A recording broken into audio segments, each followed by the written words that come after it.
Hi, everyone. Ryan Dobson here for the Dr. Jeff Show. Summit camps are in full swing and kids are having a blast. In fact, my own son Lincoln is attending right now. There are so many kids who want to go to camp at Summit, but they just need a little help. A generous donor has agreed to match every donation to the Summit Summer programs. Will you help a child learn the foundations of a Christian worldview at Summit? Donate online at summit.org/match, and every tax-free donation will be doubled.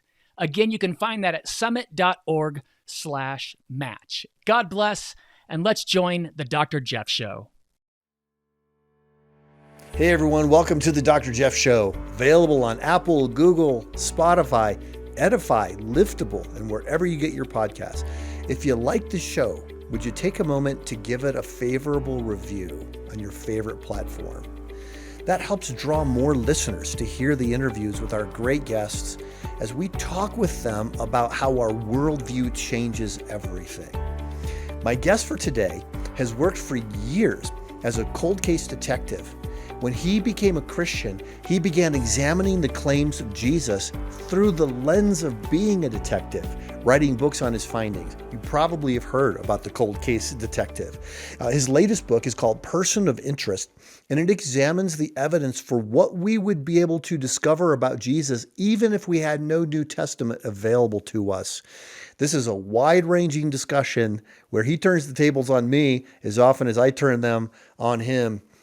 So get ready, and please welcome J. Warner Wallace to the show.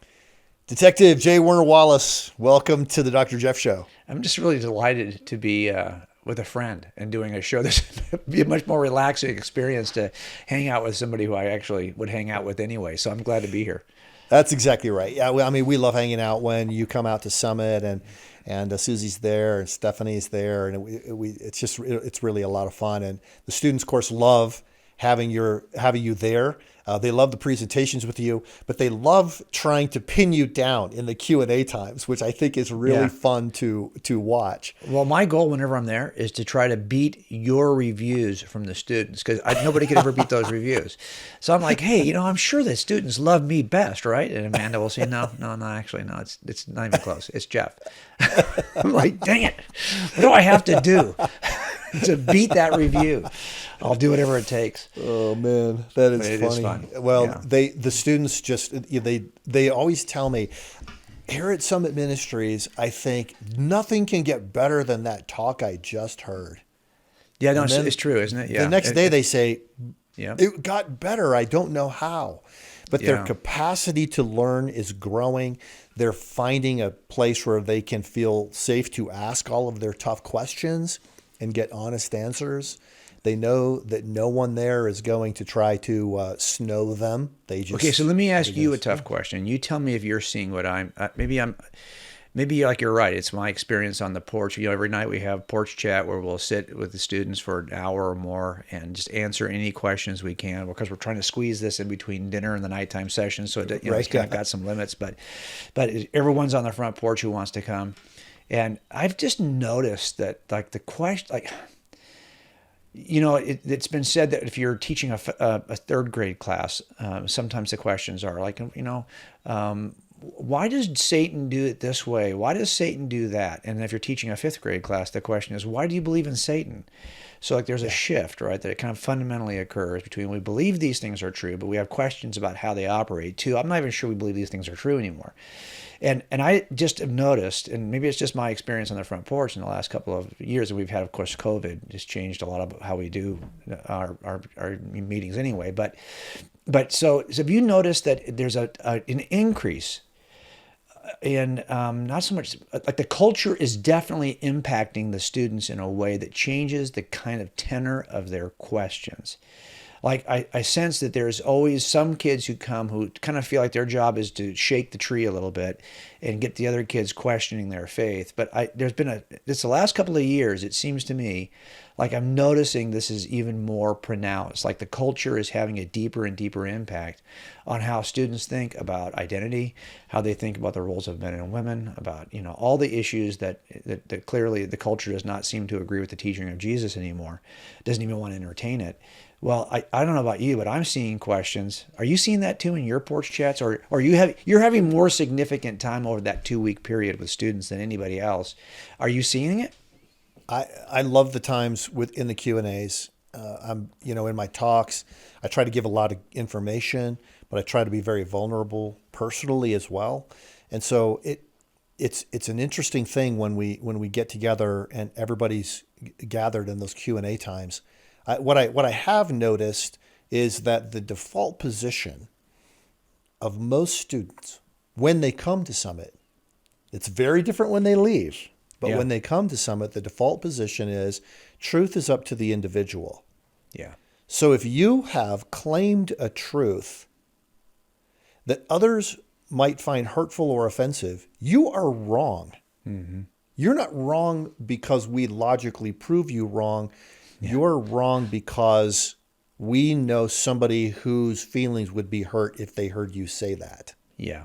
Yeah. And that is and as we were talking about the books, the book that you've got out now, which is awesome, and we're going to talk about it.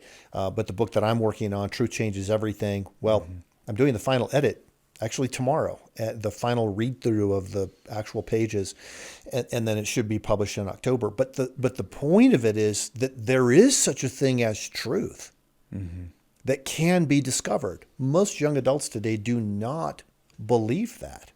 No, I They think you're believe right. the truth is up to the individual. Yeah, I There's think no longer the seeking of truth; it's speaking your truth. Yeah. that they're focused on. Well, and I think this is what changes the nature of how we. So this is going to change the way we present the gospel. I mean, think about, we've made assumptions that the terms we used to use, using English words, had similar meanings. But for example, if I was to speak about theology with my Mormon family, I've got 6 brothers and sisters raised LDS. Well, everything from the word grace to the words we use for heaven or salvation or Jesus or all of these have entirely different meanings. And I think sometimes we talk about Christianity being true to a generation right now that is like the Mormons in our family, who we now need to define that term. When we say something is true, what do we even mean by that? And if we don't take time to define that term, then I think the power of the gospel can be lost, right? Because we're arguing that something is true about our sin nature, something is true about a Savior who died for us, something is true. But when we use the word true now, it's got a different meaning to an entire generation. Yes. It doesn't have the kind of objective realities attached to it that it did for me. And I tell you what's interesting about this is that culture always follows the arts.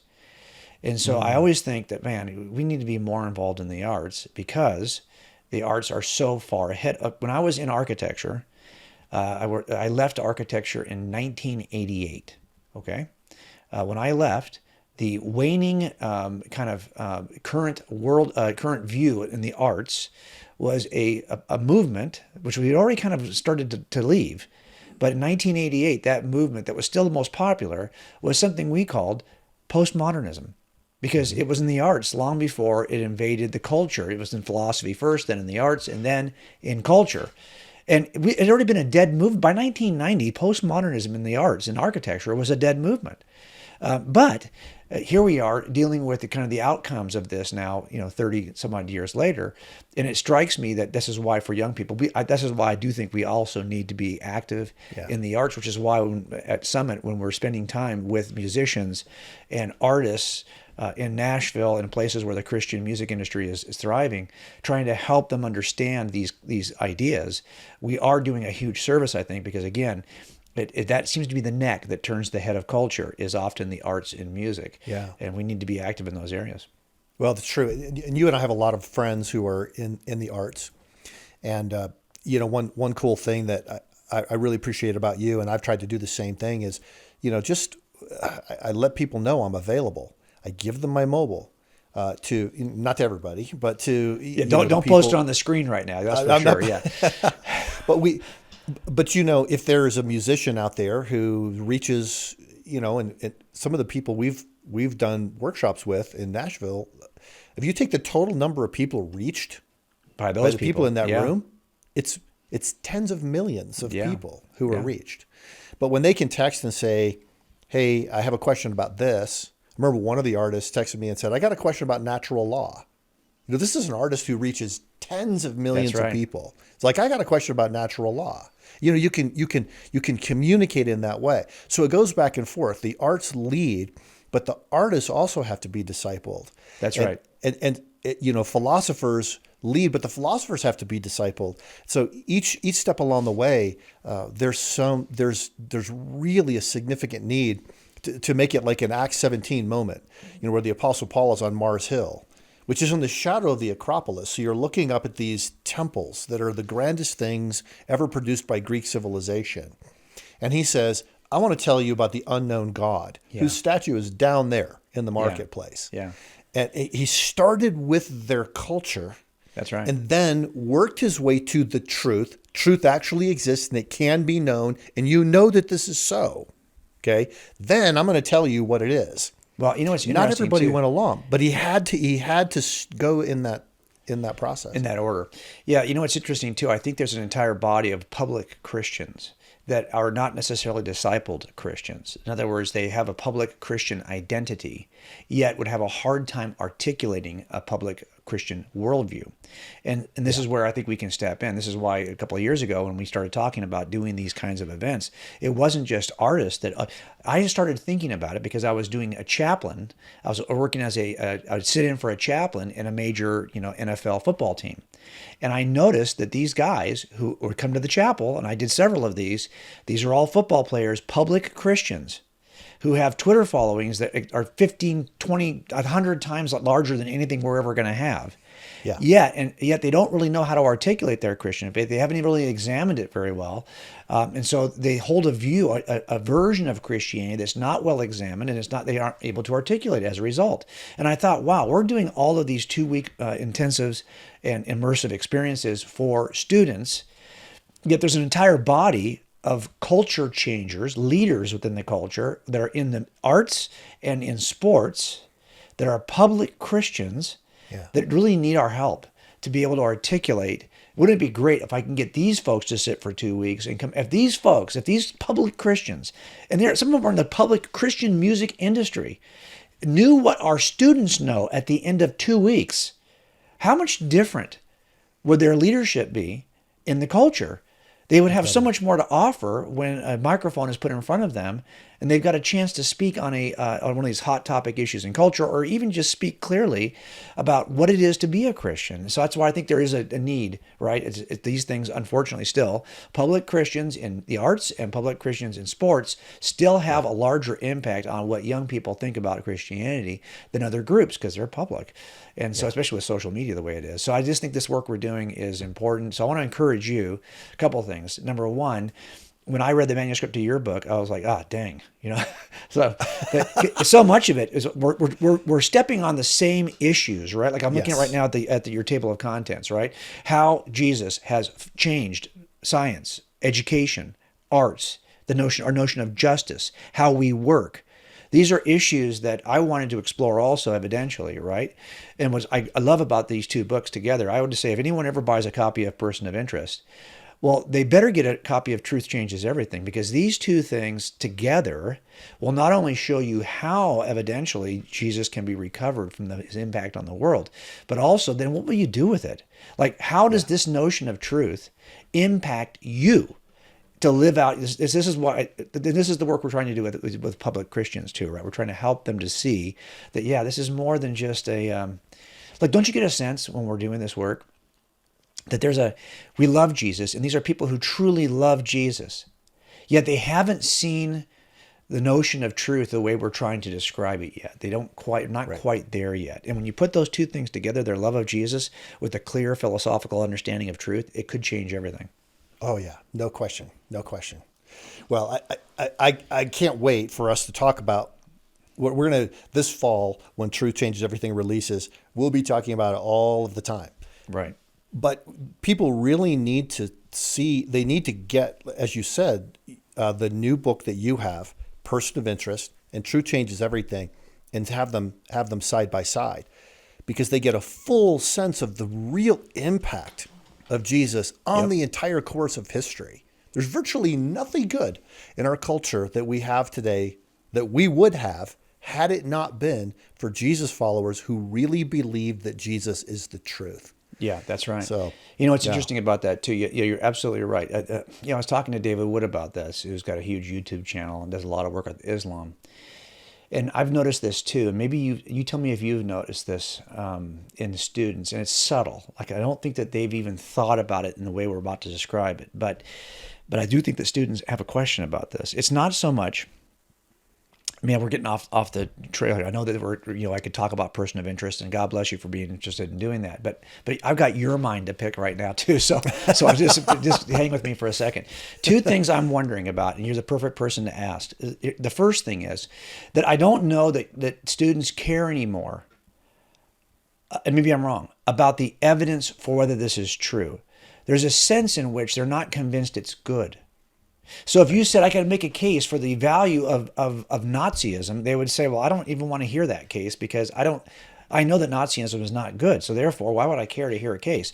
And if they've been sold an idea that Christianity is a source of all evil, a source of all racism, misogyny, homophobia, transphobia, whatever it may be, then I think that the first thing we're going to have to do is to start to write books. And that's why I think both of these books are important, because I want to show the world that Jesus is beautiful and has impacted the world because of his beauty, because of his out of insane beauty. It's not just that it's true, it's good. And I wonder if you're starting to see that with students too, that there's a sense that they're not convinced anymore that Christianity is good. Well, I definitely don't see a lot of young adults today who are questioning God's existence. I mean, you might expect that, because we write about atheism a lot. But I think you're right. It's not God's godness that they're questioning. It's God's goodness that they're questioning. And what I'm kind of interested in right now is a lot of the students I'm working with are asking questions about suffering. They've always asked, how could God be good if evil is in the world? That goes back well before Jesus even came to earth. Right. The people have been asking that question. But now they're wondering, what kind of deal have I made with God if my deal with God was that I would be a good person as long as he would make sure that I don't suffer. But in the last couple of years, I've suffered. Purposelessness. 75% of young adults say they don't believe they have a sense of purpose in life. 53% of young adults say they regularly struggle with anxiety and depression. And I wonder if the question, we'll see. I mean, we've got a full summer coming up here. Every seat practically is filled, even in the sessions where most kids are still in school. Wow. They're filled. They're coming with lists of questions. And I think at the top of that list is, what role does suffering play in God's plan for my life? Is there a meaning to it? And I want to kind of use that to turn the corner a little bit, because when you sent me your manuscript for Person of Interest, and we probably should give a little background before we dive too much into it, or why you wrote the book the way you did. But when you sent me the manuscript, I was in the middle of chemo. I was in a cancer battle. And the only thing I could do, I could read and I could write. I couldn't have calls. I couldn't record podcasts. I just had no energy for that. But I could read and I could write. And I remember being in the guest room of our house, because I was up 5 or 6 times during the night and I didn't want to bother Stephanie. So I stayed in the guest room sometimes. And I was in the guest room late at night reading your manuscript, thinking, this is incredible. This is exactly what I'm passionate about communicating. I couldn't wait. In fact, I thought, by chapter 2, I thought, okay, I am going to write a testimonial for this. I just have to figure out what a good wording is, because this is one of the most amazing things that I've seen. So anyway, it was in the middle of suffering. See? Yeah. It was in the middle of that, and I probably even texted you late at night, said, I got the manuscript. This is incredible. Yeah. I was thinking to myself, what kind of a jerk sends a guy battling cancer a manuscript to review, right? But I mean, I think we were all, but you had so many people praying alongside you. We could kind of see the movement of this. And I felt like yeah, I just knew that you were going to be able to move through it, and that there would be a testimony on the back side of it, that you would be even better suited to be able to answer questions that students have about the relationship between God's goodness and our personal journey here on planet Earth. And look at how God has honored that, used even when we talk about to students that there is purpose in suffering. Well, you now have an example of purpose and suffering in your own life. So isn't that interesting that the purpose he may have given you is so you can share about purpose? That's right. So it's just, to me, it was fascinating to watch that process. But hey, I got to ask you one more question, okay? So here's the second question I wanted to ask you. So you tell me if you're noticing this too. And I've been talking more and more about this, and it's changed the way, as I get older, I feel like, I'm 61 now next month, and I feel like, hey, I probably won't make the case publicly anywhere anymore without sharing the gospel. Sometimes we get asked to come and do, get asked to make the case, and that's really the limit of what we're asked to do. I just feel like now there's no way I'm not going to connect that to the presentation of the gospel. But how I share the gospel is starting to change a little bit, especially with young people. Now, let me just offer this, and you tell me if you're seeing it too. I sometimes wonder if we are in the identity generation in which the reason why I make a decision for something is no longer, well, because it's evidentially true, or 2, I've had a good experience. It's 3, do I want to be identified with it? Yeah. Do I want to claim this as part of my identity? In a generation of identity politics and gender identity issues and all the things we talk about, I think that sometimes now I have to make a case for Christianity, but make sure I understand. I talk about the role it plays in your own personal identity, because I feel like this is why so many people are making decisions about where they will land. They want to know. It started for me because my millennial son, who's in his 30s, said to me that his generation will say things like, "If I have to vote that way, I can't be part of Christianity." And I thought, well, the funny thing about it is they're probably going to end up voting that way anyway. Most of them are cops who are conservative in their views. But what's interesting is they have connected his Christian identity with the political identity, and therefore it's for purposes of identity that they are considering whether or not they should accept or reject this claim. I thought that was interesting. Is you see this as a shift? Yeah, I think it makes sense. Is this the T-shirt I want to wear? Is this the tribe that I want to cheer for? And I do see that. I think the question of identity is central. You don't have a generation where 75% say, I have no sense of purpose in life, unless something about the culture they have embraced has failed them. Yeah. Failed to give them an enduring thing to attach their identity to. And we talk on this show, we've talked a lot about gender identity with different speakers. And I'm telling you, somebody said, well, there are 57 different genders.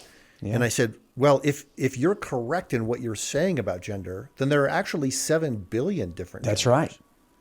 There's no basis in gender or in sexuality for you to root your identity. There's no basis in anything to root your identity. That's why people are lost, not because they're thinking, what am I going to do for a living and will it be fun? It's, is there any point in doing any job at all? Yeah. I think the lostness and the sense of fragility that so many people have actually positions them to be curious, to want to learn, because they don't have to make any commitment to it. When students come to Summit in the old days, they used to say, well, I think you're wrong, or I think you're right, based on my understanding of the evidence. Now they're saying, oh, I think truth is up to the individual, but I'm really, really curious to hear what your truth is, because I just, that's part of the person I want to be, is a person who's open to whatever. And then you have a chance to bring the truth. So well, this is one of the reasons why I think we wrote our books, right? And this is one of the reasons why I wrote Person of Interest, right? Because I knew, look, the idea for the book was simple as this. It was just, hey, is there enough evidence in the impact and the fuse that leads up to the explosion called Jesus and in the fallout that comes out of that detonation? Because this is like a no-body murder. I work a lot of no-body murders. These are just murders where the guy kills his wife and gets rid of the body so successfully that when I open the case 30 years later, there's not even a picture of a crime scene, not a piece of evidence booked into the property room. It's empty. And I have to figure out what happened on that day. Well, I tell this in front of juries.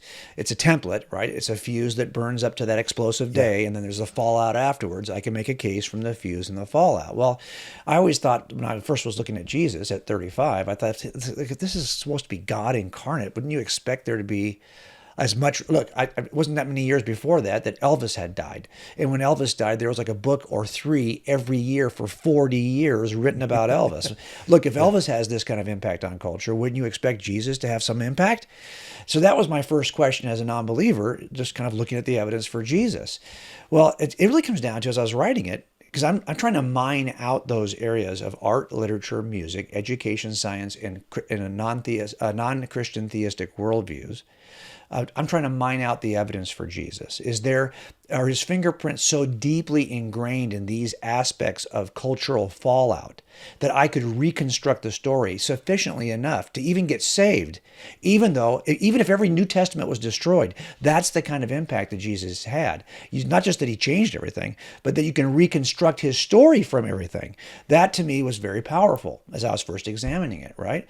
And as I'm writing the book, because Zondervan really wanted a book that was, on the evidence for Jesus, I realized maybe a chapter into the fallout that this is not so much just about the evidence. This is about how beautiful Jesus is, why he still matters. So I wrote back to Zondervan and I said, hey, look, typically the subtitles of all my books, because this is the nature of being a cold case detective, has something to do with being a cold case detective. I said, I don't want that for this book. I don't want there to be anything in the subtitle about me being a detective examines this. I don't want any of that. I just want why Jesus still matters. Some version of why Jesus, because it turns out, and I want to go back and rewrite the book. I'm about halfway through at the time. To really capture more of that, because in the end, it is what David Wood and I were talking about: is this good? Is Jesus worthy? Because there's a question, I think, and this is why when I talk at Summit, one of the talks I do is on truth, and I really have to stop and say, hey, this is one of the powerful things we talked about with artists.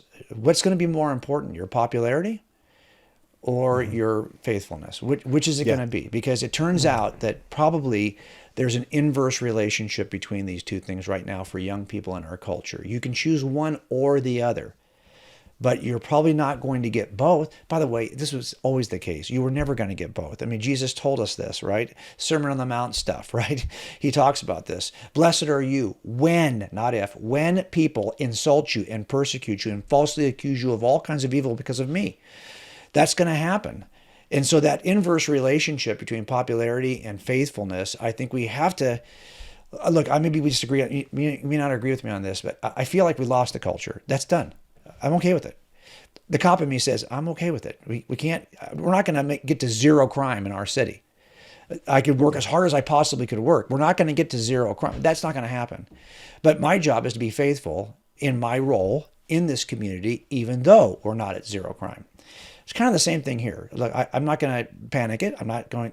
Everywhere else in the world, Christians have survived and thrived in hostile cultures. We just happen to be, in the West, fortunate enough to have this 400-year period in which we've been able to thrive in Europe and in America in a way that has captured and maximized. But look, this is over. It turns out if you were a Christian in China, you're already used to this. If you're a Christian almost anywhere in the world, you're already used to thriving in a culture that's hostile to your worldview. We have to help young people realize, hey, this is going to be hostile to our worldview. Like, how are young people coming to Christ in China? That's the way we're going to have to kind of talk about Jesus, I think, in our own culture. Wow. Man, there is a lot there. Well, I know you're the person to ask. That's why I'm, if anyone's an expert in this, it's you. But I mean, look, when we first met, if you remember, we were at Josh McDowell's house. I do remember that, yes. And it was years ago, and I was there with Sean because we were getting ready to take another trip to Berkeley, and we wanted to bring the kids by Josh's house for one session before we went to Berkeley with all these high schoolers.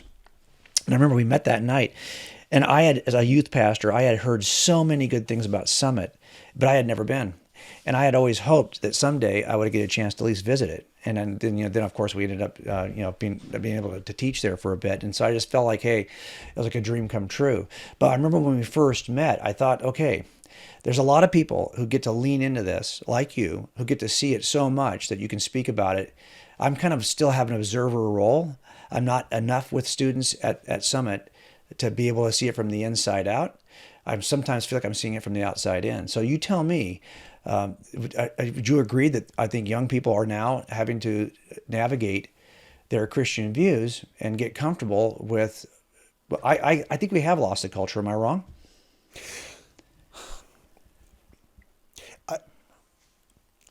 I don't know about the phrase lost the culture, because that's such a broad thing to say that we have lost. Yeah. I think what we have lost is maybe the preeminent position where Christianity gets to be the default voice in the culture. That's a good way to put it. The impact of Christ followers on the culture typically, and I talk about this a lot in the forthcoming book, and you tell a lot of these stories as well, was not from people who said, the outcome I am looking for is a changed culture. They said, the outcome I'm looking for is, what would it look like for me to live faithfully and love Jesus so much that I could not help but be the very best scientist I can be? Yeah. Or I love Jesus so much I cannot help but be the very best artist that I can be. And then that change, as you know, I like the fuse and the detonation.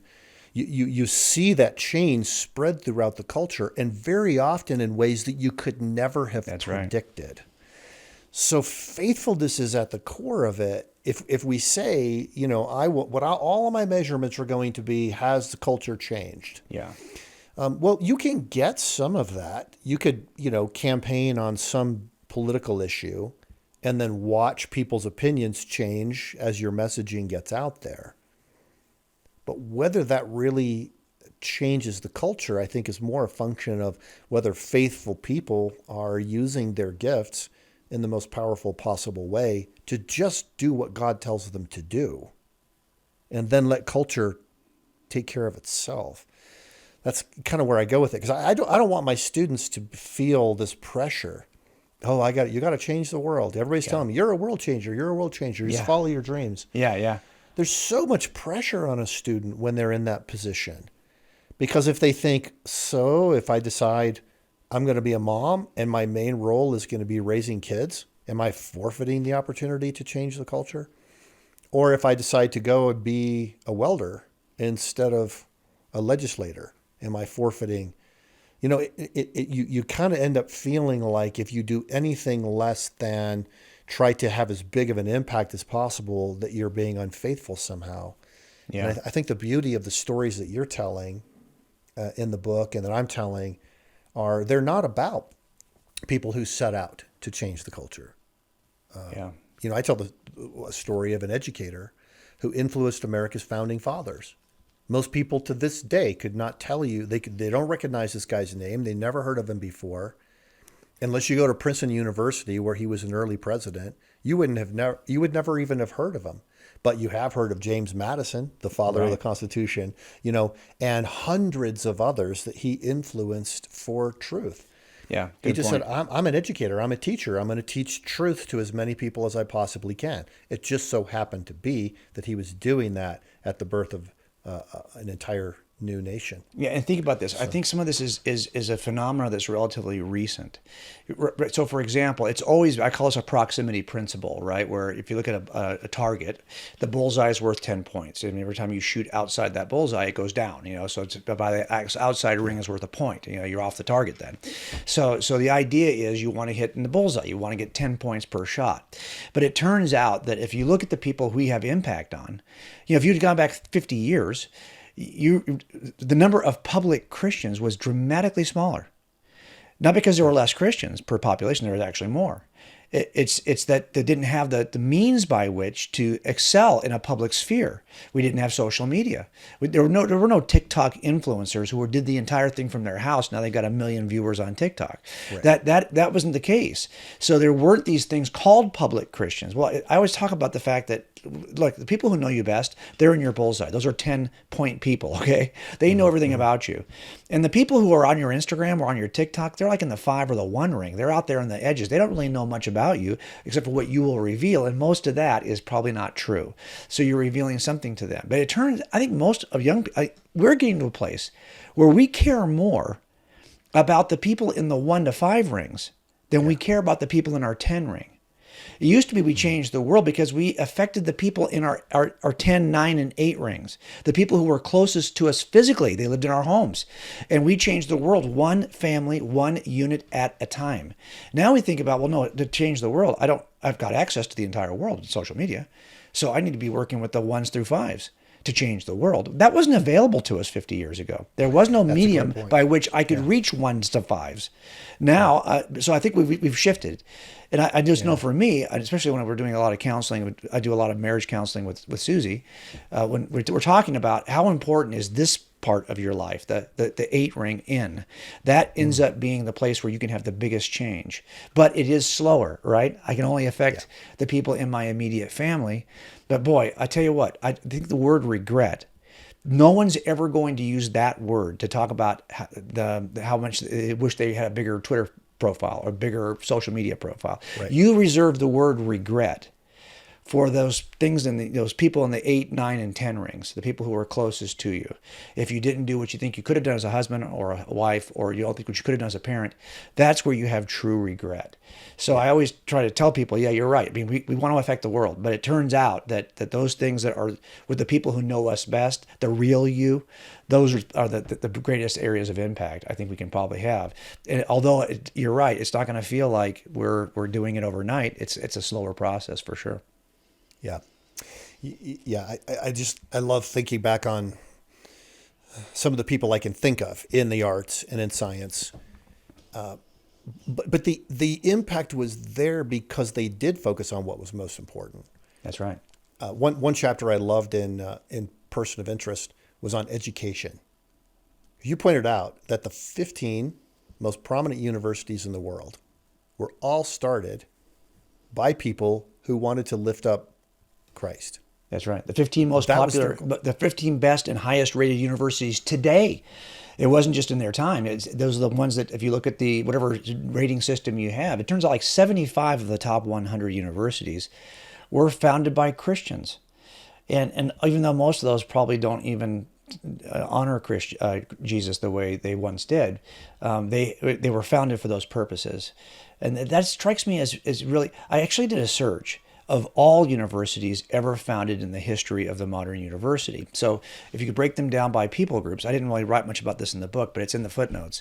If you look at the number of universities founded by Christians and compare them to the numbers of universities founded by Jewish organizations or Jewish people, Buddhists, Hindus, secular, atheist, put them all. Okay, so it turns out you could take all the other groups, add them all together, and multiply by around 10, and you still won't come to the number of universities.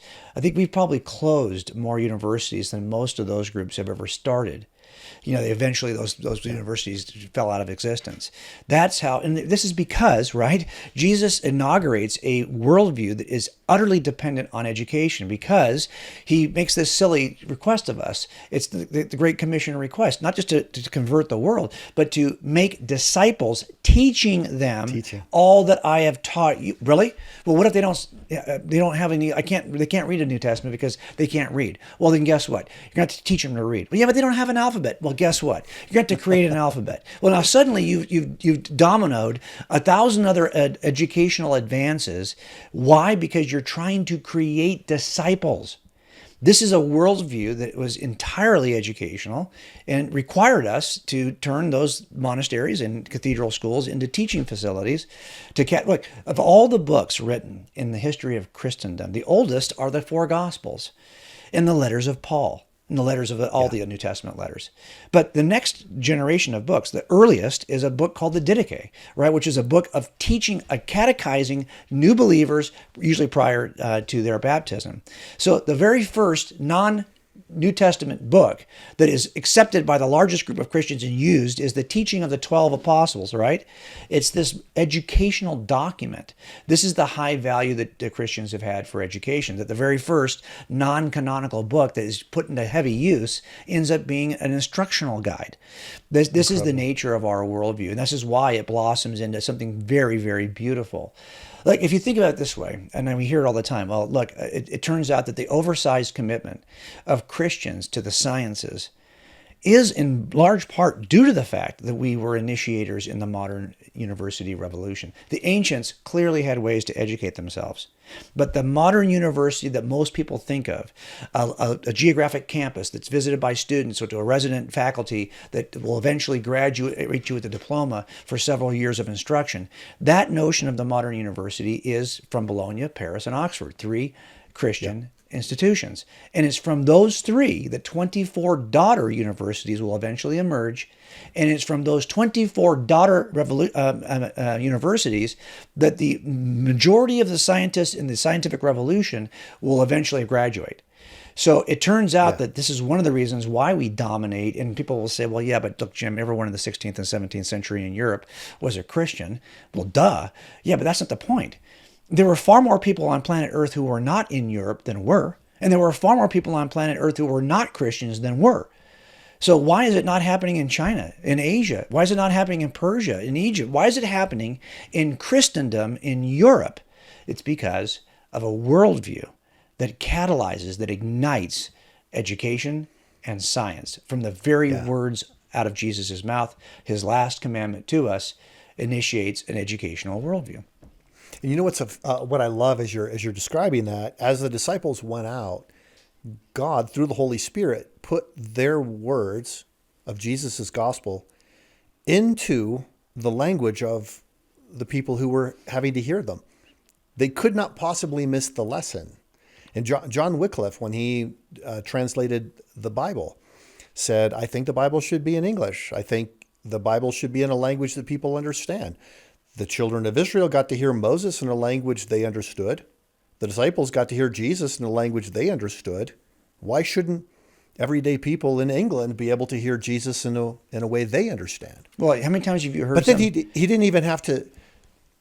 I mean, there weren't even words in English. English was not even a standardized language at that point. There are more than 1,000 words. And I think you talk about this as well. Well, how many times have you heard this? Words. That if you wanted to really know something about Islam, you cannot just go to some English translation of the Quran. You'd have to learn how to speak Arabic at a certain level so you can go to that language. I hear this a lot. It turns out that the fact that because Jesus comes to save all of us, he is imaged differently. If you look at how Buddha is imaged, you'll make no mistake, that's Buddha when you see him. I don't care what country he's imaged in, where in history he's imaged. But if you look at Jesus, if you're in China, because he's the savior of the Chinese, he looks Chinese. If you're wherever you are in the world, your ethnic group, your regional style of art, Jesus morphs and changes. And this is why he has had such a tremendous impact on the arts in music, because each of us, when considering Jesus as our personal savior, have a tendency to personalize him, not in terms of what he taught, but in terms, this is why people will complain. Oh, well, Jesus looks white to you Europeans. Well, yeah, but he looks black to people in Africa and Chinese to people in China. He changes ethnically based on who is imaging him. And that's what you want, because he is the savior of all. And this is why I think that he's had such an impact. I looked at all the artists in the history of art history, and I love art history. So all of the isms, expressionism, impressionism, Dadaism, popism, whatever ism you're into, if you look at the top 3 artists in that ism, the top 3 that anyone would say, yeah, in this movement and then history of art, these are the top 3 sculptors, top 3 painters, top 3 whatevers. You look at their catalogs, they all have imaged Jesus. This cannot be said of any other religious figure. It cannot be said of any other historical figure. What is it about Jesus that inspires the arts? So if you were to look at the history of art, education, science, and put Jesus on the timeline, you'll notice that he steps in front of all of these explosions. And the reason why he does that is because he's a catalyst for all of them. And when it all comes back, and so I'm picturing the bullseye from your book. You've got the explosion. You don't see the explosion. That happened a long time ago. And as a cold case detective, like you said, there are crimes where there's no body. So we can't really figure out the normal way to understand what really took place. But if you're looking out, you're seeing that impact of Jesus. And you're saying in the book, this is so powerful and so pervasive that even if the Gospels disappeared and we had no ability to access them, we could reconstruct everything about the life and impact of Jesus, the Savior, from all of that. Yeah. I just think I think it's fascinating. Well, and try to do that with anybody else. Try to do that with any other figure. And this is why I think in the end, there's an aspect of this that has some, people have said, well, this is a lousy way to make a case for Jesus, right? Well, I get it. Everything we know about Jesus is from the New Testament Gospels. We're going to have to test and trust and actually examine what the New Testament says. Well, I did that in a book called Cold Case Christianity. But what I'm talking about is everything else, what's on the outside. And here's what I would say. Right. There's three options. Remember the old lunatic, liar, and Lord kind of trilemma? Well, that's one way to do it. Now, Rice Brooks wrote a book called Man, Myth, Messiah, I think he called it. I think in some ways for this generation we're living in, those might be more relevant questions, because the question is, can you think of a fictional character in the history of fictional characters who has so foundationally changed art, music, literature, education, and science, and other theistic worldviews that he can be reconstructed from these important aspects of culture? No, you can't. And if that's the case, then it's reasonable inference that Jesus is something other than a fictional character. Because if that could happen, tell me how is it? Who got close? Nobody. But here's the other thing. If you can find another living human being who's had this kind of impact on the 4 or 5 or 6 most important aspects of human culture, so much so that you can reconstruct his story from those aspects, who would that be? I don't see anybody who's even close. This is why it's a reasonable inference that he's something other than another living human being. I think there's an aspect of this that clearly supports the case for the historicity of Jesus. He's not fiction, so the myth part. And he's not just a man. The only other option is, well, look, if God was to enter back into his creation, wouldn't you expect this kind of impact? Wouldn't you expect that everything that we find meaningful as humans today would have his fingerprints so you could reconstruct his story from them? I think you would. So of the 3 options, man, myth, or Messiah, I think Messiah is the better option. Yeah. Well, I love it. I think this is such an important book. I loved it. I loved reading the manuscript when I was going through cancer. It just helped me gain a lot of an appreciation for the history the impact that Christians have had in history. But also, I felt like I think I understand my own place better. I understand more what it means to be a teacher and to say, I'm not going to change the world, but I have these people who I can influence, and I'm going to do that. It was really, really powerful.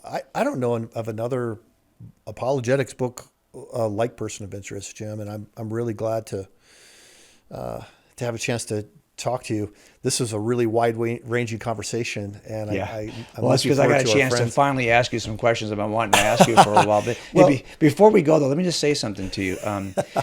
I know you probably hear this from a lot of people, but I feel like, because I'm out here in California, you're in Colorado, we get a chance to kind of connect on summits, but that's about it. Just never underestimate the impact that Summit is. I mean, I know you don't do that, but I think there are a lot of people who don't get what you just said, which is that in the end, people who are world changers, who have huge impacts on events, huge impacts on the trajectory of cultures, they often are impacted earlier by somebody who, like you said, is just lost in history. But that ripple effect, if you could somehow mine it out, you would find that, there's a common denominator. I think in the end, there will be an entire generation of young people that when they trace back their influence when they're in their 60s and 70s, they will come to find out, not by accident, that they all shared an experience at Summit Worldview Ministries that was transformational. I mean, we're already starting to see that. And we, to your credit, we haven't made even been able really, I think, to mine out where those people are today, even from the last 50 years. But we're having a huge impact, and I think in the end, this will be one of those things, kind of like Labrie with Francis Schaeffer. I see that there are these pivotal kind of opportunities that then world changers, when they look back, they'll say, "Oh yeah, we all happen to be there." At some point in our trajectory. That same is going to be said of students in years to come who will make huge impacts in culture. They will have shared one thing in common, their time at Summit Worldview Ministry. So that's why I'm just glad to be a small part of it. Wow. We think about the power of what God's doing in the culture right now in our world through people who are faithful. That's right. And you let God decide the range of the impact that you have. That's right. if you're faithful in reaching a few, if you have the opportunity to reach many, ultimately that doesn't matter. It's the faithfulness to Jesus. Yep. This has been fantastic. Well, I can't wait to connect with you this summer. Yep. I hope we do get to go back to Nashville together. I do too. To work with more musicians. Looking forward I think we've to it. got an opportunity coming up. For anybody who's watching, what Jim and I are talking about is what's called Powered by Summit. So Summit Ministries has these 2-week programs, and not everybody can come for a variety of reasons. But we customize the Summit program for anybody anywhere of any length of time. So we had, what was it, a day, maybe even half a day, with some of the top Christian artists in Nashville.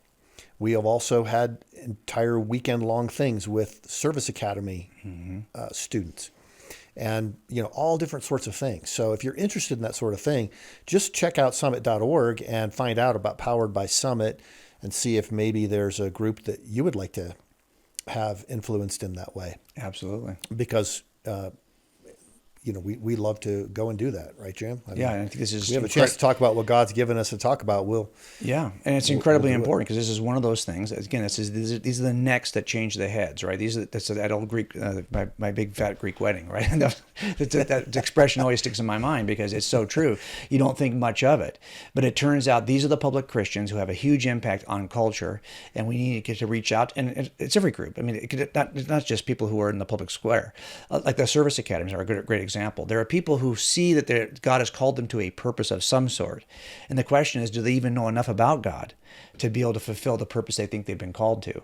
So that's what I think what Summit does really well, is it helps to put language and teeth to the things that kids think, for example, they would identify themselves as Christ followers. But what does that really mean?